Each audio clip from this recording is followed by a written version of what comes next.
आपण पाहत आहात महाराष्ट्र टुडे न्यूज। लातूर नांदेडहून देवदर्शनासाठी तुळजापूरकडे जाणाऱ्या भाविकांची कार उसाच्या ट्रॅक्टरवर जोरदार आदळून भीषण अपघातात कारमधील ड्रायव्हरसह 4 भाविक जागीच ठार झाल्याची घटना घडली आहे।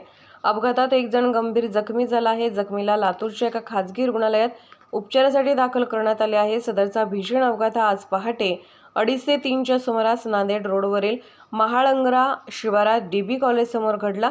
नांदेड येथील सराफ व होळी भागातील रहिवासी शिवराज लंकाडाई, सोनू कोतवाल, कृष्णा चौधरी, शुभम लंकाडाई हे त्यांच्या MH26 BC 8286 या क्रमांकाच्या स्विफ्ट डिझायर कारमधून तुळजापूरला देवी दर्शनासाठी जात होते। आज पहाटे 2:30 ते 3च्या सुमारास लातूरजवळ महाळंगरा शिवारात डीबी कॉलेज समोर रोडवर उभ्या असलेल्या उसाच्या ट्रॅक्टरवर त्यांची भरधाव वेगात असलेली कार जोरदार आदळली। हा अपघात इतका भीषण होता की कारचा चक्काचूर झाला असून कार ड्रायव्हरसह शिवराज लंकाडाई, सोनू कोतवाल, कृष्णा चौधरी हे चौघेजण जागीच ठार झाले।